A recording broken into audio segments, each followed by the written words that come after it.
publishing now, so we could later on publish. There is no introduction necessary. Phil, and just the sheer number of people on this call shows that Phil is a real celebrity in the SAS community with so many years. Phil, no doubt, forgot more about, he probably forgot more about SAS than I will ever know, with so many books and so many publishings. And Phil, it's a pleasure to have you on the call, and you're presenting about writing reusable macros, managing SAS datasets. So based on one of your books, I believe? It has been included. But this is actually a presentation I did as a whole for SAS Global Forum in 2016. But what I've done is I've actually split it into 3 sections because it naturally splits that way. And so if you like what you see in this particular presentation, I've got 2 more. Excellent. We'll definitely call you back. Thank you very much. Over to you. Okay, lovely. Thank you very much, Vasily. That's great. Okay, so what I want to talk about is a particular feature of macros which can cause serious problems to programs that use them. Now, let me go down to the next one. I have a particular interest in having subsequent macro calls not destroy anything else. And so sometimes you have a macro which creates data sets or objects such as macro variables, which interfere with subsequent calls to other macros. And that is particularly unfriendly, I find. And it's quite often I go to a new site where I haven't already announced my desire to have reusable macros. And even the standard macros on that site do not obey the rules. The site I'm currently working on has some standard macros which create ODS outputs, but you can only ever create 1. So when you run 2 versions of a particular macro, you only get the second output. The first one never appears. So that to me is not a reusable macro. But today I'm going to be talking about data sets, but SAS objects equally apply to most of the features I'm going to be talking about. So number 1 is the paramount requirement that subsequent macro calls cannot be impacted by a previous call. So all the data sets and SAS objects created can be deleted at the end unless you explicitly say you want to keep them. And generally you would only want to do that for debugging purposes.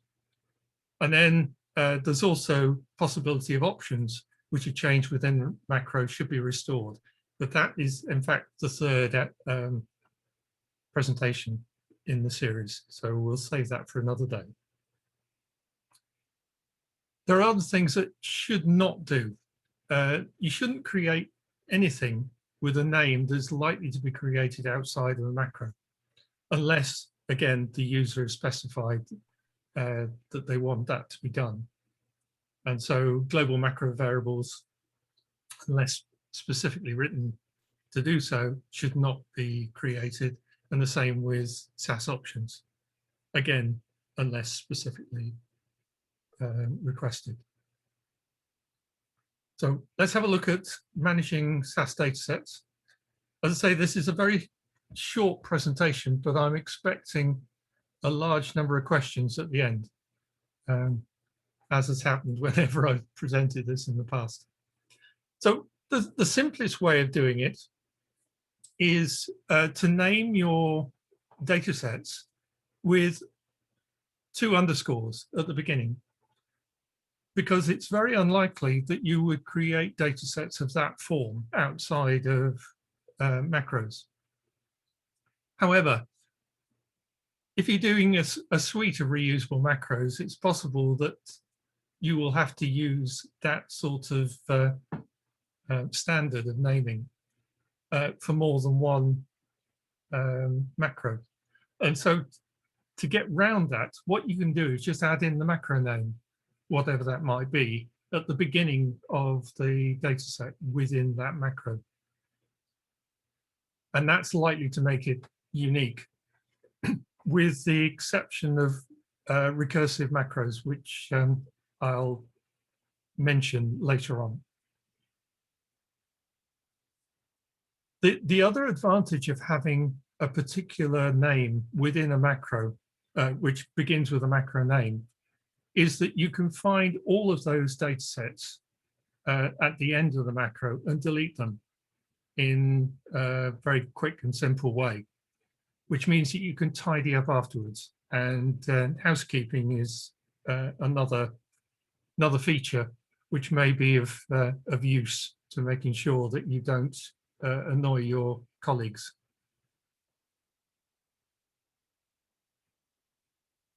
And as I've said before, I'm using SAS Datasets as examples here, but SAS objects like formats, in formats, templates, macros should be controlled in the same way. So your format should begin with a macro name. Your macros, which are generated inside, should begin with that name, and macro variables equally. Right, bit of code. You very rarely see a presentation by me without at least a little bit of SAS code. What I've done is I've highlighted in specific colors the pieces that we'll be talking about. And you can see I've got a macro, which I've called ABC123. The only reason I've done that is it's obvious where it appears in the macro itself. And I've got a number of parameters which are put in, and there's a parameter here which is set to a default of n. Now, the reason for that is if you look down here, I'm checking the uppercase value of keep. And if it equals n, I don't want to keep the data sets. And so I can use proc data sets to delete all the data sets that begin with the prefix that we've specified for the internal data sets. And so it will take them out. In fact, there's only one data set which is created in this example, but there may be multiple. And there may be other data sets which need to be sent out of the macro as a result. And so you should use something like out equals, which is the name of the output data set, to specify your output, and then in as the input data set. And here, all I'm doing is renaming, copying a variable into another variable and making it uppercase. So you've got out var there, it equals the uppercase of in var. And then I'm sorting it by out var, because that may actually make a difference to the sort order. And so the call at the bottom, you've got your in data set, which is SAS help class, your in variable, which is name, your output, which is class sorted, class sort, and the output variable, which we're creating, will be name upper. Note that I haven't put anything in about keep, because these are, apologies, these are parameterized, and so they're not positional. And so you can miss it out, and if it's missed out, it will default to n, which is exactly what we want to delete the data. So in fact, what you could put in to force it to keep these data sets is put keep equals anything except n. So you could put keep equals yes, you could put keep equals y, you could put keep equals why not. It doesn't really matter, provided it's not just n, then everything should be fine.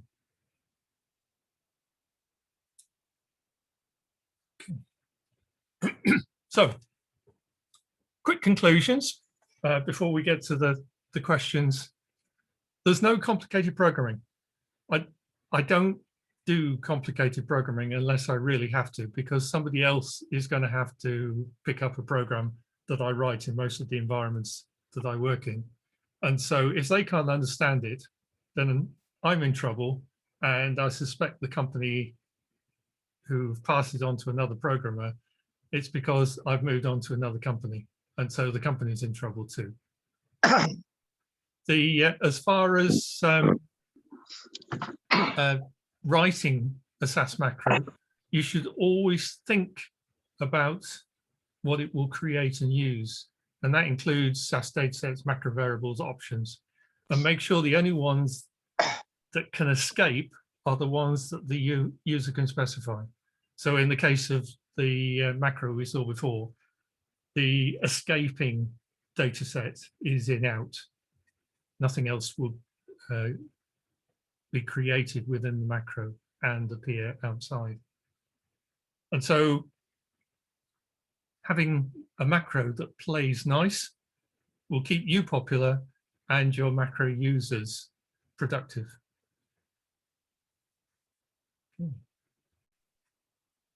So that's details of how to contact me, and also the blog address so you can find the paper if you want to read the whole thing.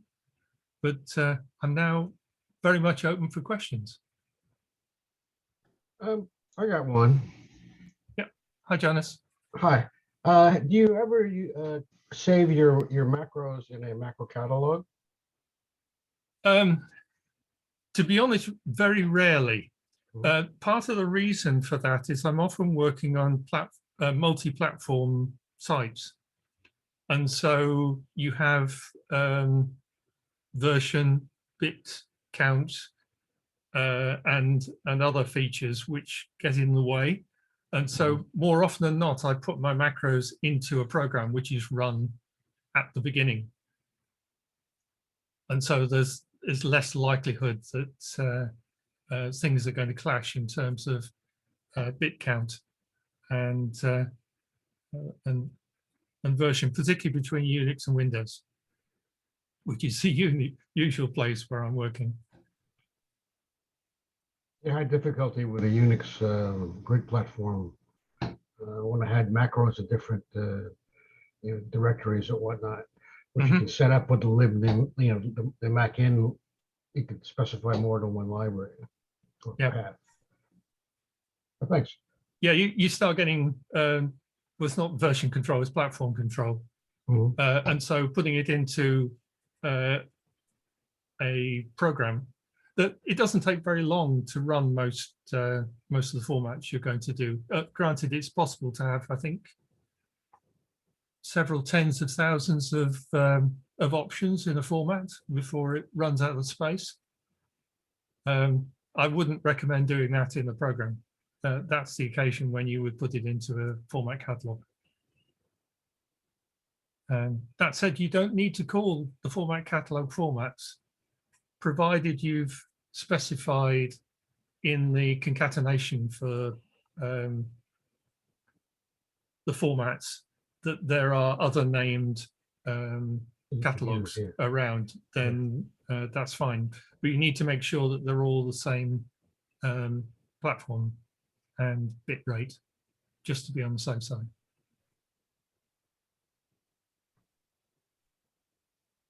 Has anyone got any other questions? Phil. Hi. You remember I did a presentation on helpful macros quite some time ago. Oh, yes. Yeah. I don't know if you remember the details of that, but I got very sort of almost sidetracked by setting the options, because I had to suppress a lot of the macro printing options in the log in order for the help screen to be actually written out. And I spent more time in trying to fiddle around with the options than the actual function of what I was trying to do. Now, I heard you had that in your starting piece. Was that a separate talk that you were going to talk about setting options and things? Yes, yes, indeed. Well, there are some functions that SAS provide which allow you to get options from the dictionary. And so what you can do is store them in macro variables inside the macro, and then restore those macro settings at the end of the macro, so that when it comes out, the environment you're working in is exactly the same as the environment you went into the macro from. Yeah. And that is usually the big issue with options. That somebody goes in and they need to have a particular option set, and so they set it in the macro, and it's still there when the macro finishes. And that, to me, is not playing nice. Yes, I actually took that approach, but I ended up with a log full of code, which seemed to be a distraction from what it was trying to do. So I wasn't happy with the solution. Well, what you can do is use a macro at the top to switch everything off, Right. and then another macro which picks up the information that the first macro is stored at the bottom, and then put it all back together again. Right. And so if you've got particular macro settings, sorry, option settings that you need to adjust for a period of your program, then that's perfectly possible to do. But you just need somewhere safe to store all the options that you've collected. Yes. So that's the DS name which you talked about. That's very helpful. Thank you. I've made notes about that already. So. Yeah, as I say, the third presentation in this series talks about saving options in macro variables so you can restore them easily. So if you put in a vote to Vasily, I'm sure I'll be called back to Yes, and the other one. And the other one in between, yes. Macros, the presentations about macros, I think, is always popular. So many people do use them, so it's great to get as much information. Yeah, and it's another language. And I think sometimes people will think of it as part of SAS. It's not. It's part of the editor, really, that you run, but you run it in a program. That's so the editor is there to generate a program. It's not intended to mess around with your environment so you can't use it anymore. Thank you. Okay. Talking about the editor, the presentation, the one after next month, is going to be by Alan, and Alan has been developing SAS.js for Visual Studio Code. So Alan and his team very actively developing Visual Studio Code for SAS, and that's going to be an exciting one. All right. Yeah, Alan, so being able to generate documentation for macros, being able to run a linter to make sure that your code is without trailing spaces, it's got the right line endings. Phil, I noticed that at the end of your macro, you had the macro name. Yes. I see people in two minds about whether that should be a rule or not. It certainly isn't compulsory within SAS, but the reason I do it is if you've got nested macros, having the name at the end, and SAS will check to see whether that name matches. So if you accidentally delete a %end inside there, so say you've got macro ABC123, and inside you're creating another macro which is ABC567. If you have %mend ABC567 inside, it will be obvious where everything sits. But if you delete that, it will recognize ABC123 as the end of the ABC567 macro and throw up an error to say, no, you've got the wrong text at the end. And so it gives you another warning. Yeah, I can see how that. Whereas if you just have %mend, it will just end the current macro, whatever that may be, without warning. But should people be putting nested macro definitions in the first place? Possibly not, although you can actually generate a nested macro as well. So your macro call. Macros generating macro. Yeah. Yeah. I thought you said no fancy programming allowed. No, I'm not saying that I recommend that, but it's possible, and it's another use for the labeling. But yeah, I agree. That could be complicated. The bit I try to avoid is hash tables and regular expressions, because the environment that I work in. Regular expressions to be avoided. That's heresy. I know. No, in the environment I'm working in, which is pharmaceutical, Oh, nobody understands Okay. it. They really do not understand it, and all you'll do is dear. frighten people off. That's, oh dear, oh dear. I mean, if you want to treat SAS programming in the same way that Art Carpenter did in his presentation, Job Security, with SAS programming, then, oh yes, regular expression should be used wherever possible. Well, yeah. But I don't want to be called back to fix a program which works perfectly just because people can't read it. That is not my reason for programming. I wanted to highlight Peter's message in the chat about UKProc. How do you pronounce that? Proc preserve. That preserves the environment, and you can restore the parameters and macro variables and others between sessions. That's a very good shout. Mm-hmm. Yeah. Preserve environment. Yeah. It's one of my favorite new features in 9.4. Which maintenance version? I think it was M2. A well-used one. That's good.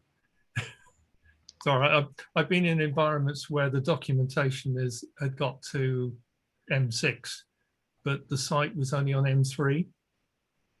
And that is particularly galling, because there were quite a few things that appeared in, well, particularly in M5, that were useful that couldn't use. And Quentin, you highlighted an interesting paper as well about checking if anything has been changed. That's a very good approach of making sure macros play nicely. Mm. Yeah, it's a nice one for your test scripts to make sure your macro didn't have a side effect. I think actually I did have a question. I liked your rule about anti-global macro variables. I think your rule was the macro shouldn't create a global macro variable unless that's the purpose. And I was wondering, what about a stricter rule, like a macro shouldn't create a global macro variable unless the user, when they called the macro, provided a name for that global macro variable, i.e. requested it in the macro call? It would hardly be reusable if it had a hard-coded thing in it. Yeah, very true. In a nutshell. And I think what you're describing is paper 2 in this series.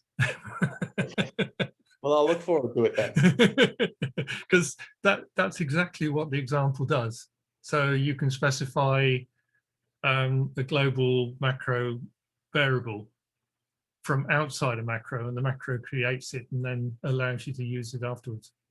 Because I've seen plenty of macros that are sort of designed to return a global macro variable where that isn't there, so the user doesn't know necessarily that they're creating a macro variable. I guess that's my concern. So your rule, I think, was a little bit looser than I would like to see, I think, actually. Okay, I'll see whether I can make sure it's tightened up before I do the second presentation. It wasn't like, not a criticism. No, I'm more than open to criticism because it means I can improve my programming. And I'm very much part of the anti-global macro variable church, I guess. Definitely. I was happy to see the rule that was there. It's an important one. Yes, indeed. I always like to think of macros as function extensions to the language. So, they have parameters and you tell them everything they need to know, and they make no assumptions. And they bloody use parameters. None of this global macros leaking in as the specification of what's to be done. We do see some bad things, but it's kind of like a philosophical discussion around, your view of encapsulation and decomposition, really, I think.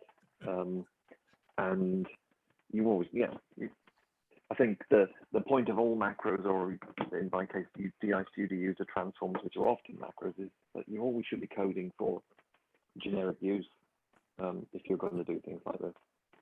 Well, in a sense, that's what I a think- macro's for, isn't it? Exactly. Yeah. And I mean, if reusability. yeah, so if you've got a bit of code that you want to use several times, you might put it in a macro. Yeah. And- That's almost like But more likely, compiler if you're going directly. to have 2 bits of code which are functionally the Variant of each same, other. Yeah. but may do different things, then that's when you need the sort of if then else stuff. Yeah. You know? The other thing that's probably worth calling out is the use of the autocall macro mechanism. I don't know if it was mentioned earlier, where you plonk small SAS files that contain the macro definitions named for the macro that they're in a specific directory in the environment, and then they become permanently available extensions. I mean, there's pros and cons to that, but it is a technique, and it's on it's in grid scenarios, they don't have to be anywhere near the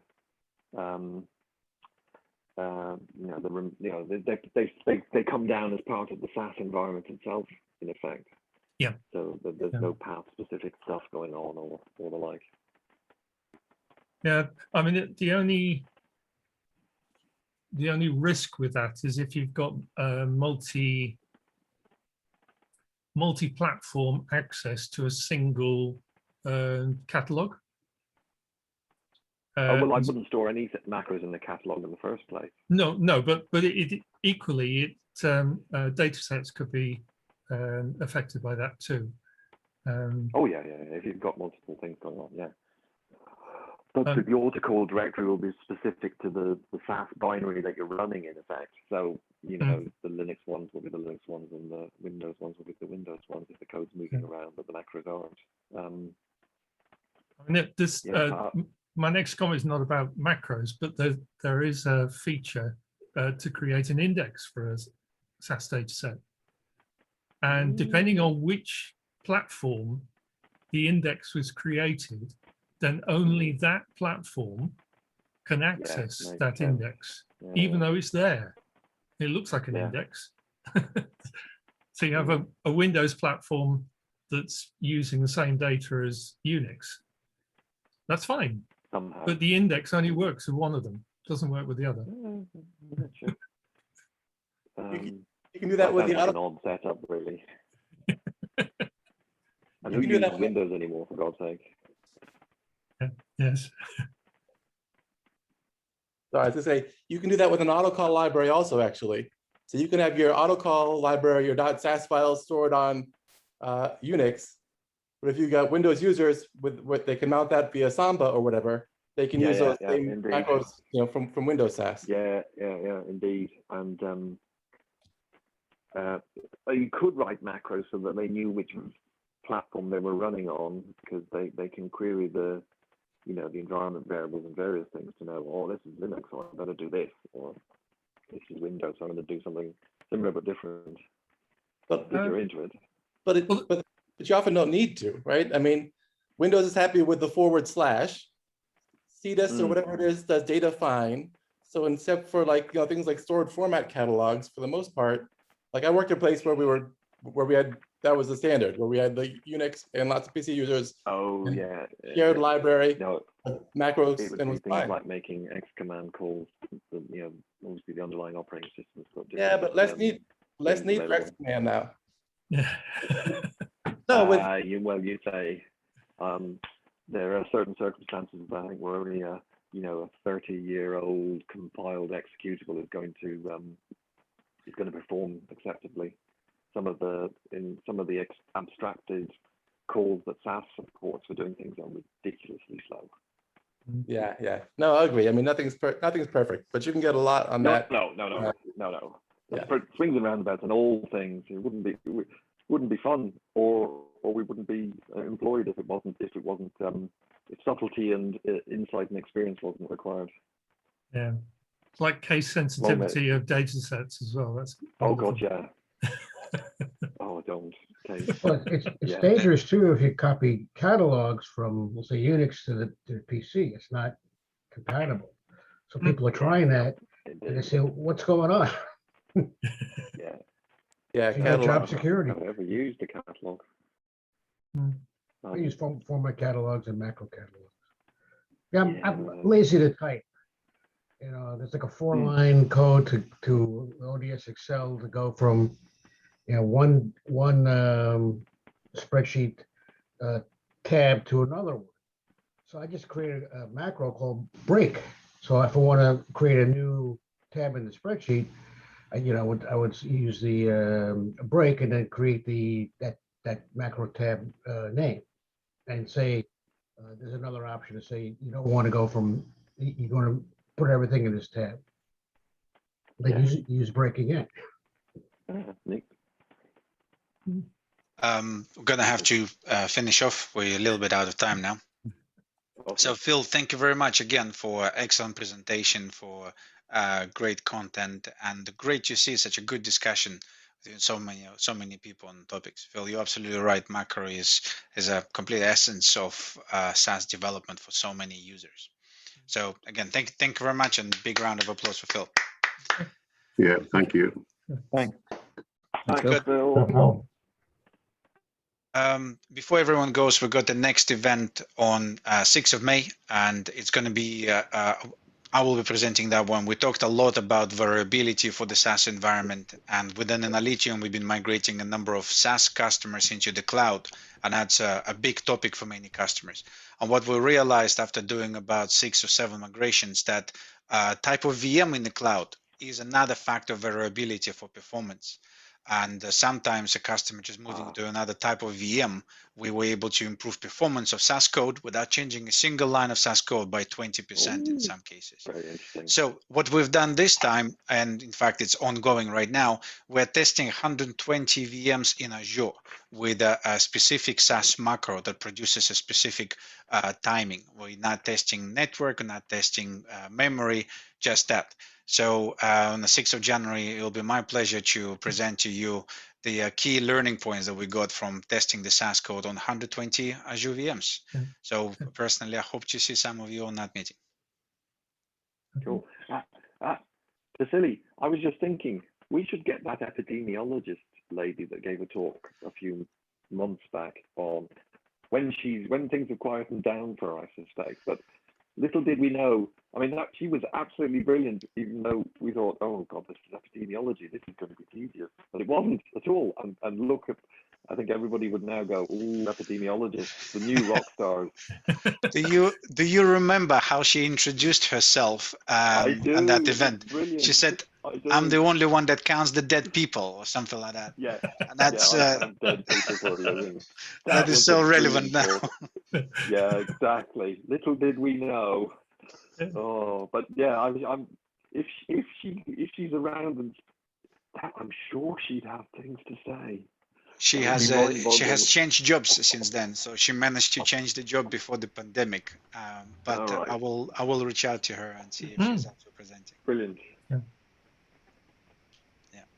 Well, thank you very much. This has been recorded, and we will publish the recording on the Analytium YouTube channel, on LinkedIn, and on a Meetup website, so others could come back to this later in the future. And of course, Phil, you got the blog post as well, right, where all of this is described? Oh yes. Yes, it'll all be there. So feel free to, let me get to the right page. There we go. There's a blog address at the bottom. Thank you very much. Okay, thank you. Thank you. Bye-bye. Bye then. Bye, everyone. Bye.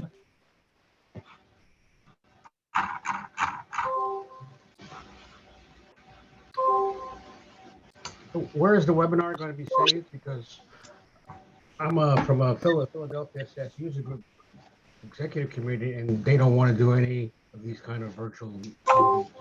Where it's going to be saved? Yeah, was it recorded? Yes.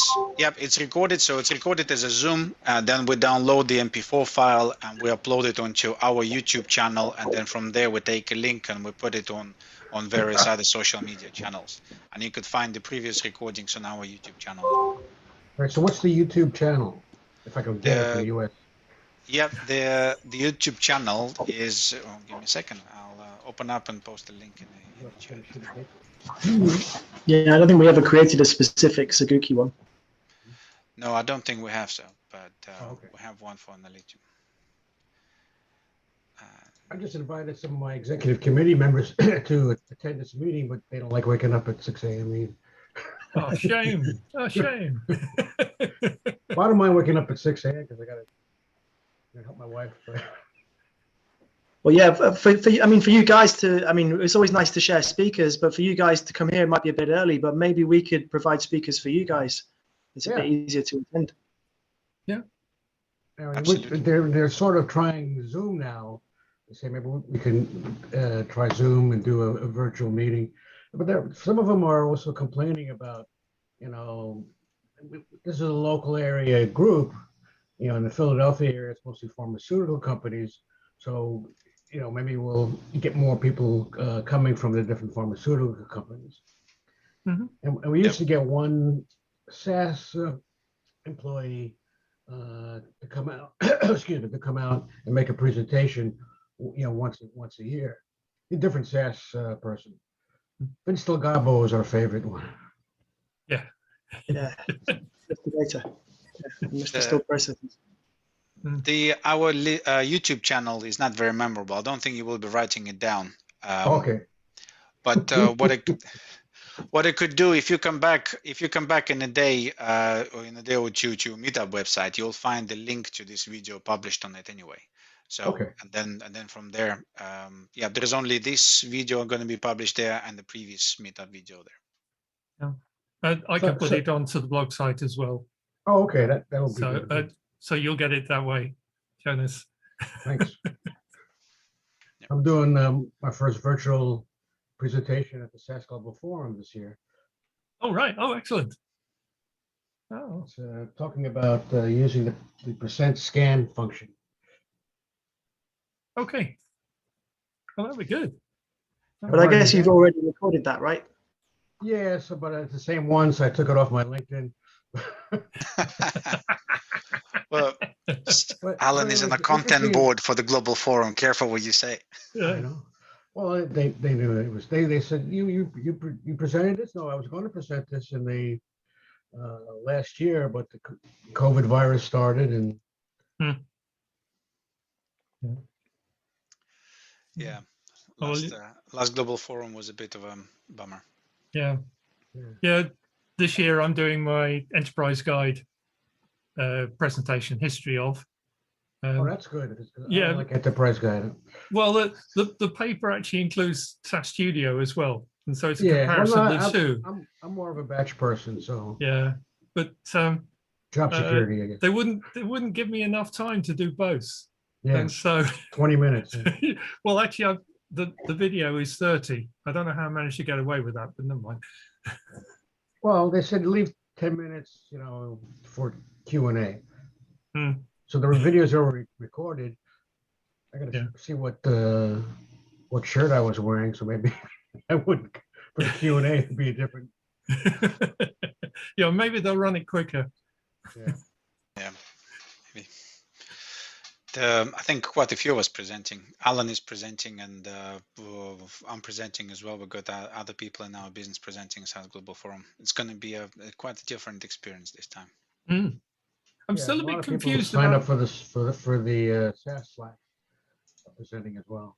Yeah, I'm a bit confused about the fact that the European version is a week later, whereas the Asian Pacific is pretty much concurrent. I don't quite understand that, but I think the live chat. Time zones.